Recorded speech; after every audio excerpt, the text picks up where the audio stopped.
तो आप बिल्कुल ध्यान से सुनेंगे। देखिए पहला जो है क्या है, इसमें पहली बात बताइए, शुक्र के दोष वात पित्त श्लेष्म शोणित कुणप गंधी ग्रंथि पूतिपूय क्षीण मूत्र पुरीश्रेत्सः प्रजा उत्पादने न समर्था भवन्ति। इस तरह के दोष से युक्त जो है शुक्र आपके प्रजा उत्पादन में समर्थ नहीं होते। कौन कौन से? वात पित्त कफ रक्त वाले।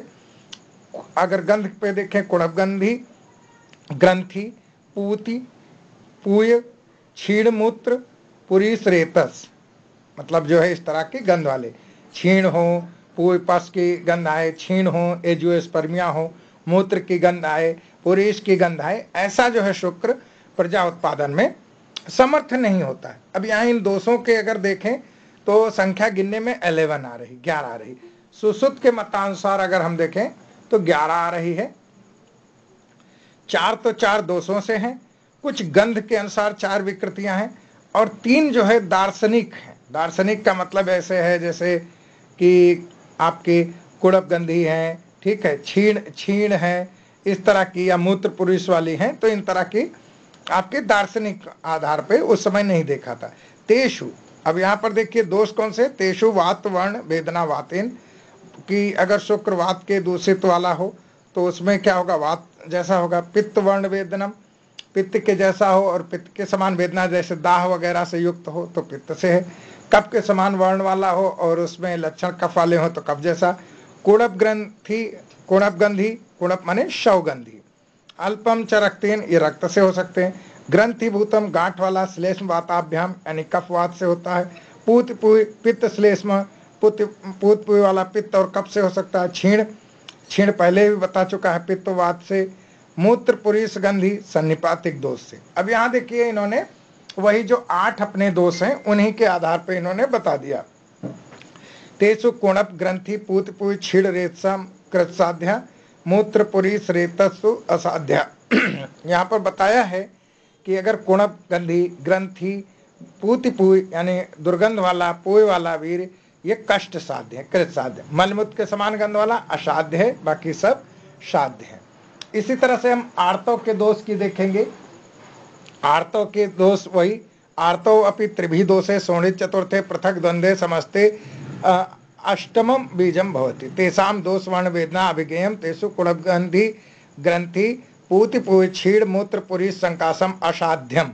अब देखिए आर्तव में जो वहां पे कृत साध्य बताया था उसको यहाँ असाध्य बताया गया है, बाकी दोषज वाले यहाँ पे साध्य बताए हैं। आपसे जो क्वेश्चन बनता है मेडिकल ऑफिसर लेवल में, यहाँ पर दोष, कौन सा दोष किसकी वजह से कौन सा जो है गंध होगा, ठीक, ये पूछा जाएगा। विकारों की संख्या आपकी कितनी होंगी ये पूछा जाएगा। असाध्य साध्य पूछा जा सकता है। बस यहाँ पे इतना जो है आपका मत है। जो जिसको कृत साध्य कहा है वो यहाँ असाध्य हो गए हैं।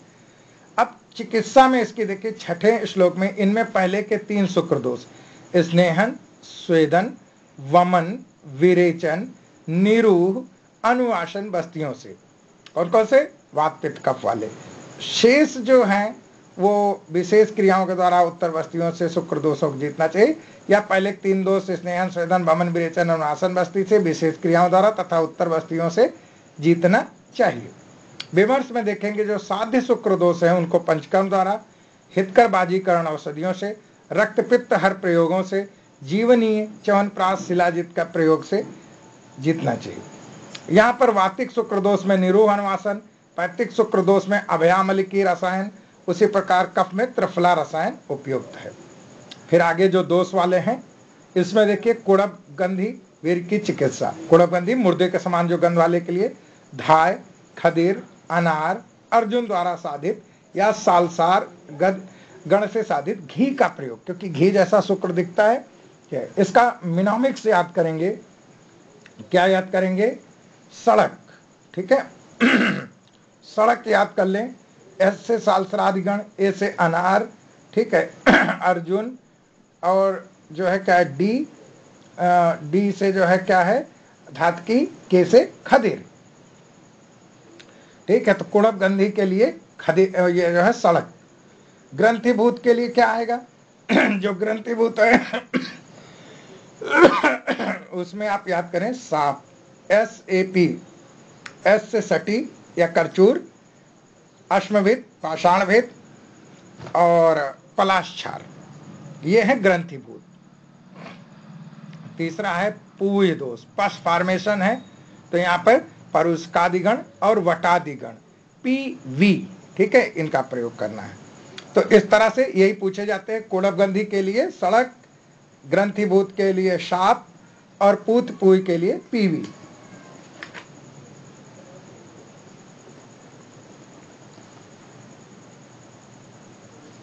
एक चीज जो यहाँ पे बताइए, देखिए मैं आपको बताऊं कि इन्होंने कहा अभी और आगे भी बताऊंगा।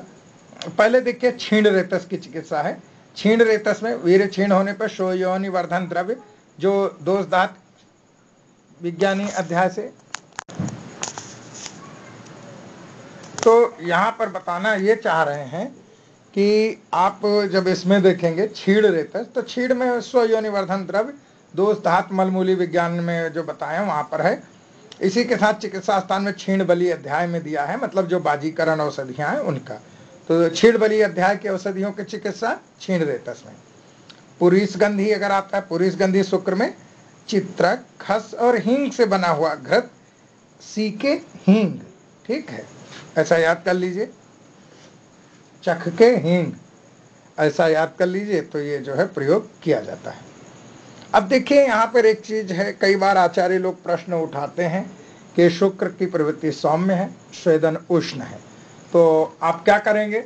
शुक्र अगर सौम्य है और ये उष्ण है, तो इसमें से आपको स्वेदन नहीं कराना। देखिए आपके दोष चिकित्सा में तो उन्होंने स्वेदन बता दिया गया था, ठीक है, कि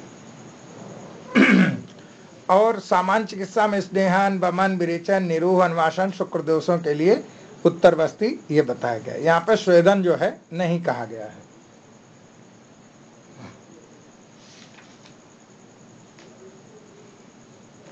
तो इसका कैसे क्या कह सकते हैं कि कौन सा ऐसा उपक्रम है, क्वेश्चन आता है, जिसका प्रारंभिक 3 शुक्र दोषों की चिकित्सा में प्रयोग निर्दिष्ट है पर अन्य की चिकित्सा में निर्दिष्ट नहीं है।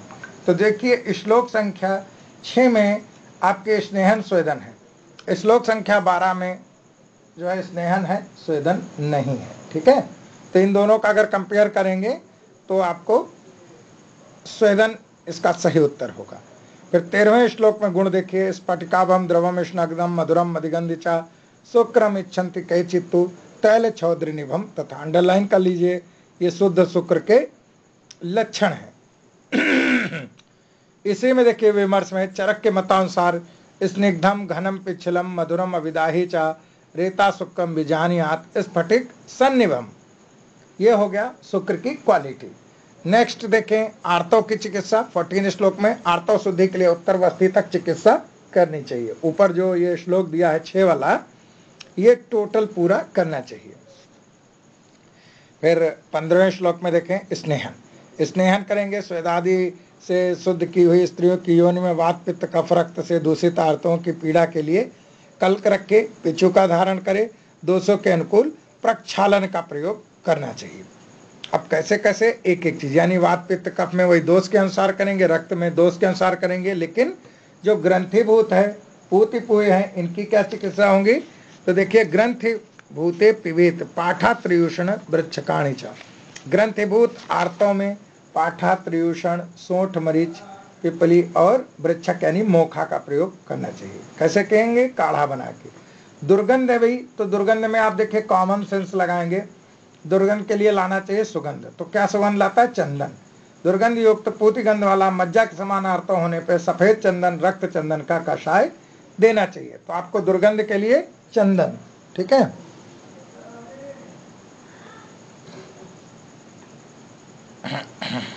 एक मिनट होल्ड करें जरा।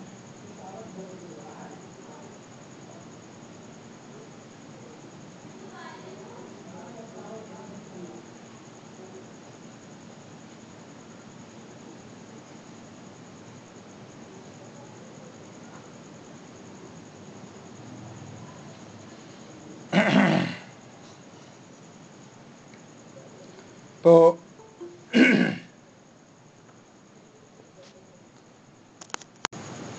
तो हम यहाँ बात कर रहे थे कि अगर दुर्गंधित आर्तव है तो सुगंध वाले द्रव्य यानी भद्रश्री चंदन का प्रयोग करेंगे। चंदन आपको याद रहेगा, लेकिन भद्रश्री 17 श्लोक में भद्रश्रिया को आप अंडरलाइन कर लें।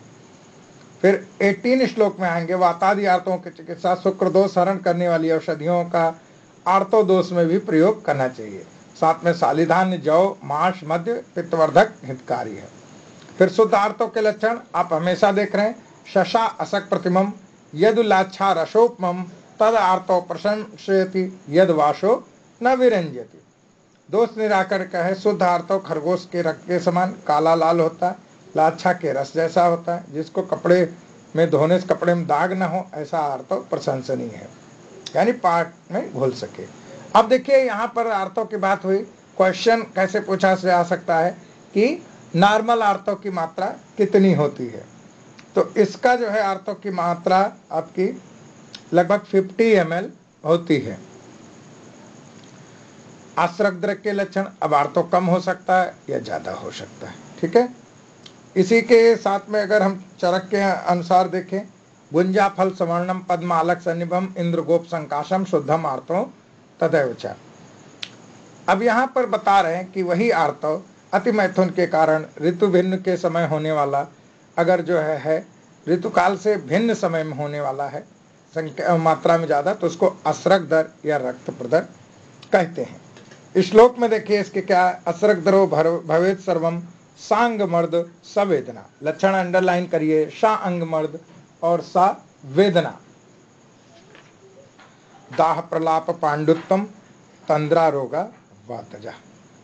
ठीक, तो इसमें अधिक जो है बढ़ने पर दुर्बलता, भ्रम, तृषा, वदन में उष्णता, पांडुता, प्रलाप, तंद्रा और दूसरे वातज विकार उत्पन्न होते हैं। चिकित्सा क्या है? अल्प उपद्रव वाले रक्तपित्त में तरुणिया हित सेवना अल्प उपद्रव विषक रक्त पित्त विधानेन यथावत समुपचारित। हितकर आहार विहार का सेवन करने वाले तरुणी छोटे उपद्रव वाली स्त्री को रक्त पित्त के समान जो चिकित्सा है वही देना चाहिए। जैसे बहुत ज़्यादा हो तो वाशा का प्रयोग कर सकते हैं। रक्त पित्त कुलकंडन रस है, ठीक, बोल परपटी है, बोल बद्ध रस का प्रयोग किया जा सकता है। ये हो गया आपके रक्त प्रदर या असरक दर की चिकित्सा। नेक्स्ट देखिए नष्ट आर्तव का कारण और चिकित्सा।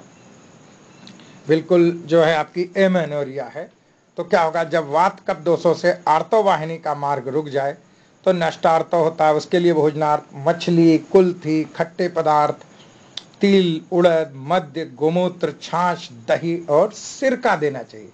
ये सारे द्रव्य आपके कोष्ण द्रव्य हैं, गर्म द्रव्य हैं, ठीक है, और रक्त की भी तासीर गर्म है, तो इससे आपका जो नष्ट आर्तव है, एमेनोरिया कंडीशन है, वो आएगा। क्षीण आर्तव की चिकित्सा, क्षीण आर्तव के लक्षण चिकित्सा सूत्र स्थान में 15वें में दोष धातु मल विज्ञानी अध्याय में है। तभी भी इसकी चिकित्सा नष्ट रक्तवत, अंडरलाइन करेंगे 24 श्लोक, नष्ट रक्तवत।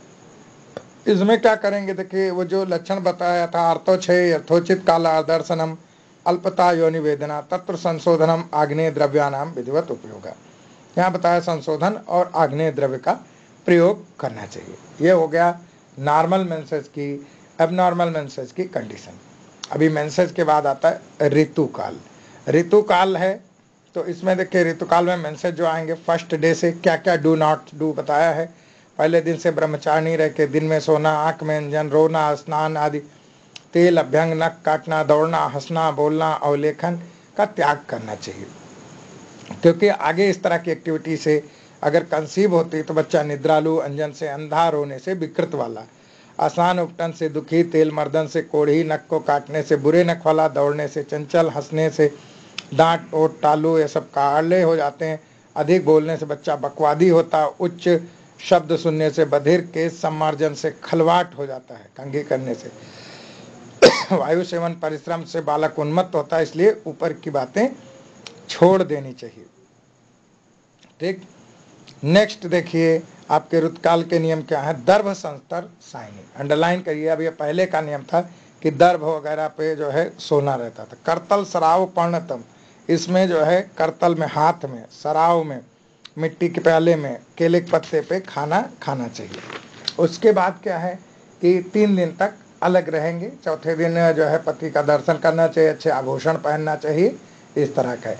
पूरम पश्चेत स्नाता यादृशम नरम अंगना तादृश जन्नेत सुत्तम वर्तारे दर्शित। अब आगे यहाँ विधान दिया है कि जैसे पहले पति का दर्शन करना चाहिए। ऐसा क्यों?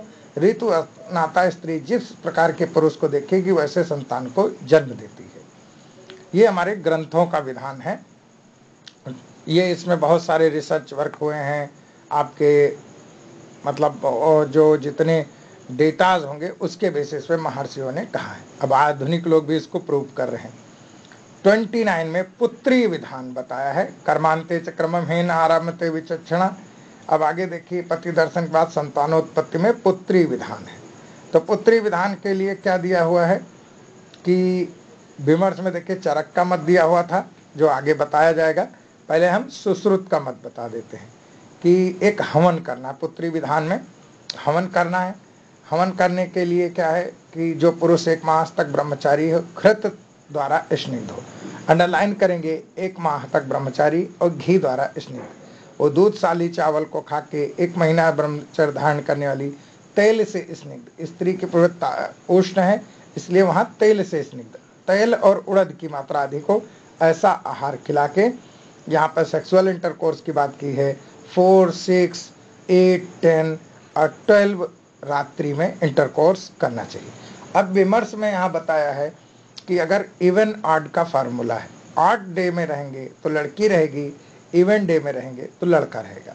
ये डाटा जो है मतलब इस तरह की वैज्ञानिकता जो महर्षियों ने जैसे बताया है, एक सर्वे ऑब्जर्वेशन पे बेस्ड है। फिर देखिए, उत्तरोत्तर रातियों में गमन करने से आयुष, पौरुष, प्रजा, सौभाग्य, ईश्वर की प्राप्ति होती है। ठीक।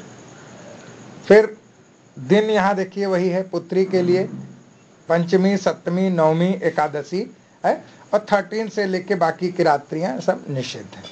अब दोष देखे 33 में, ऋतुकाल के 4 दिनों में, पहला में फर्स्ट डे में देखे पुरुष की आयु का नाश होता है, बच्चा पैदा होते मर जाता है। दूसरे दिन में जन्मते संतान मर जाती है यानी प्रसूति गृह में। तीसरे दिन में भी 10 दिन के अंदर मृत्यु होती है। चौथे दिन बच्चा अंग, संपूर्ण अंग से युक्त होता है। ये पूछा गया first day, second day, third day, fourth day का क्या परिणाम है, अंडरलाइन करेंगे इसको। ठीक। फिर एक प्रयोग दिया हुआ है जिसको हम पुंसवन के नाम से जाने जाते हैं, बहुत सारे लोग करते। पुत्र की इच्छा रखने वालों के लिए जब गर्भ रह जाए तो लक्ष्मणा, वटशृंगा यानी बरगद के नवीन अंकुर, सहदेवा, विश्वदेवा, इनको दूध के साथ पीस के जो पुत्र के लिए स्त्री के दाहिने नासापुट में 3-4 बूंद डालना चाहिए और उसको थूकना नहीं। कन्या के लिए बाएं नासापुट में देना है। ठीक है, ये यहाँ पर दिया हुआ है। और गर्भ प्राप्त होने के पूर्व भी न से देके 5 दिन तक दूध भात खिलाना है। उसके बाद ग्राम्य धर्म का सेवन करें। यहाँ पर देखिए 35वें श्लोक में बताया, ध्रुवम चतुर्णानाम सानिध्यात गर्भशात विधि पूर्वका ऋतु क्षेत्र अम्बु बीज। ये क्या है? गर्भोत्पादक सामग्री है। समय अंकुरो यथा, जिस तरह अनुकूल ऋतु, हल जुता हुआ क्षेत्र, वर्षा काल और जो है क्या है जल, बीज, इनकी सामग्री जिस प्रकार अंकुर उत्पन्न होता है उसी प्रकार ऋतुकाल, गर्भाशय, आहार रस, शुक्र शोणित के सहवास के एकत्र होने पर सहवास से गर्भ की प्राप्ति होती है।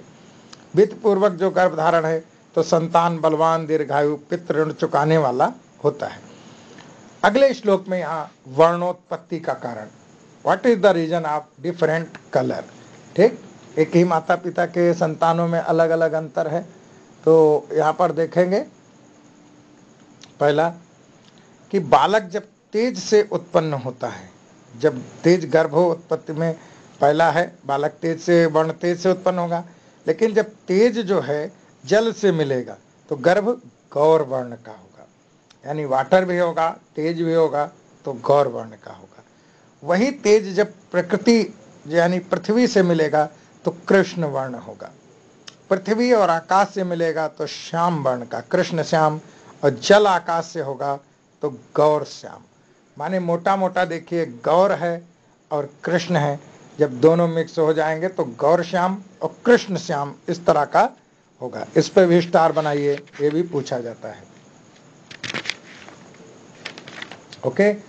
तेजो धातु का नेत्र के ऊपर परिणाम, जो डिफरेंट टाइप के आपके पिगमेंटेशन है आई के, उन पे क्या परिणाम होता है ये देखें। जब तेजो धातु दृष्टि भाग में नहीं पहुंचता है, मतलब जो तेज है अगर आंख में नहीं पहुंचेगा तो गर्भ जन्म से अंध होगा। जब गर्भ धातु रक्त के साथ मिलता है तो लाल आंख करता है, पित्त से मिलेगा तो पीली आंख, कफ से होगा तो श्वेत आंख, वात से अनुगत होगा तो तिरछी आंख वाला गर्भ पैदा होता है। यहाँ पे आर्तव शुक्र का बताएं, जिस प्रकार अग्नि के ऊपर रखा हुआ घी पिघल जाता है उसी प्रकार स्त्रियों का आर्तव जो गाढ़ा रहता है वो समागम पे द्रवित होके शुक्र के समागम में प्रयुक्त होता है। एक तुलना है, दो गर्भ की उत्पत्ति 40 में देखिए, दो गर्भ की उत्पत्ति अधर्म के कारण, अंडरलाइन करेंगे, अधर्म के कारण वायु द्वारा बीज का गर्भाशय में विभाग होने से दो गर्भ का प्रादुर्भाव होता है, उन्हें यमो कहते हैं। बीजे अंतर्वायुना भिन्ने दो कुच्छो जीवो कुच्छम आगतो, अंडरलाइन करें। फिर देखिए अब विभिन्न प्रकार के नपुंसक की बात करी है, पित्रो अल्पत बीजत्वात आशेक के, ठीक है। अब इनके जो दूसरे नाम है वो डलहर ने बोला, पित्र के जो अल्प बीज हैं तो उसे आशेक होगा, शुक्रपान करने वाला व्यक्ति, इसको मुख्य योनि बोलते हैं। दूसरे नंबर पे होगा सौगंधिक, जो पुरुष दूषित योनि से पैदा होगा उसको सौगंधिक बोलते हैं, नाशा योनि। तीसरा कुंभिक है, जो पुरुष जो है दूसरे पुरुष से अपने गुद में मैथुन कराने के बाद स्त्री सेवन करता है उसे कुंभिक कहते हैं, गुद योनि। ईर्ष्यक, ईर्ष्यक जो है ये देख कर प्रवृत्त होता है जिसको दृग योनि बोले हैं, ठीक। फिर नरसंड और नारीसंड, इसके दोनों बताए हैं। आप यहाँ देखिए परिगणना 47 में गणना पूछी जाती है, आसेक सगंधी कुंभिक तथा सरितस्त गेया अशुक्रा संड संगीता, दो तरह के हैं। इसमें जितने बताए उसमें सशुक्र और अशुक्र, तो आसेक सुगंधिक कुंभिक ईर्ष्यक ये हैं, चार सशुक्र हैं, उनके अपोजिट में जो है संड है, ठीक। अब यहाँ पर देखें शुभाशुभ कार्यों का परिणाम, 49 श्लोक का जाइए। जिस प्रकार के आहार व्यवहार चेष्टाओं से युक्त होकर समागम करते हैं उनका पुत्र वैसा होता है। फिर अनस्थि गर्भ, ऐसी एक संकल्पना कर दी है, यदा नार्यो उपीतान वृषण्योत कथंचना मुच्यति शुक्रम अन्यो तथा अनस्थि जायते। ये पूछा गया है, यदा नार्यो उपीतान वृष्य स्तन्यो कदाचना। देखिए उस समय बताया कि जो लेस्बियन स्त्रियां रहती हैं उनके अनस्थि गर्भ होता है, ऐसा है नहीं। कई बार जो है कोई जीन जो है बोन बनाने के लिए रिस्पॉन्सिबल है वो एक्टिव नहीं होगा, उसमें हो जाएगा। स्वप्न से देखिए मैथुन में गर्भ, जो ऋतु मात प्राप्त स्त्री स्वप्न में मैथुन का उपयोग करती है, आर्तव को वायु लेके गर्भाशय में गर्भ पैदा करती है। अब ये विकृत गर्भ कैसे हैं, 53 में देखिए, सर्प बिच्छू कोहड़ा आदि के सदृश विकृत गर्भ वाले स्त्रियों को, तो ये सब पाप कर्म का बताया है। कई बार देखिए फेसबुक पे डालते हैं चार वाला टेढ़ा मेढ़ा तो बिच्छू जैसा, तो ये क्या है, विकृत गर्भ है। दौहर्द पूर्ति ना होने पर, दौहर्द क्या होता है, जब बच्चा जो वायबल हो जाता है उसका भी हृदय हो जाता है तो 3rd मंथ या 4th महीने में ये आपका क्या होगा, दौहर्द की उत्पत्ति होगी। दौहर्द ना होने से कुब्जा, लूला, लंगड़ा, गूंगा, मिनमिन ये जो है बच्चा होगा। विकृत संतान उत्पन्न होने में क्या कारण, 55वां, माता पिता की नास्तिकता के कारण। माता पिता नास्तिक हैं, पिछले जन्म के कुकर्म के कारण। देखिए पूरा परिवार बहुत अच्छा होता है लेकिन लड़का पगला होता है। वात पित्त के प्रकोप से गर्भ विकृत होता है। गर्भ मल त्याग करता है कि नहीं करता है, तो बोल रहे हैं गर्भस्थ बालक के मल में थोड़ा होने से, वायु कम होने से, पक्वाशय छोटा होने से मलमूत्र नहीं त्यागता है।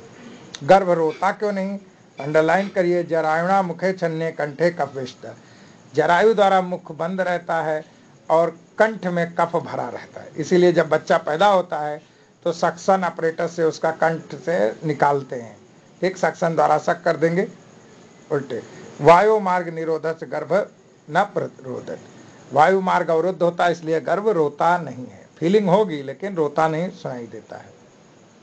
गर्भ के लिए व्यवहार, माता का श्वास लेना, श्वास छोड़ना, नींद लेना इत्यादि सब बच्चों के व्यवहार होते, जो काम माँ करती है वही ये करते हैं। 59 में देखिए, शरीर की रचना होना, दांतों का गिरना, हाथ पैर के तल भाग में बालों का ना होना, ये स्वाभाविक है, ठीक। शरीर कैसे बना, ईश्वर की मर्जी, दांत गिर गए, दांत पैदा हो गए, ईश्वर की मर्जी।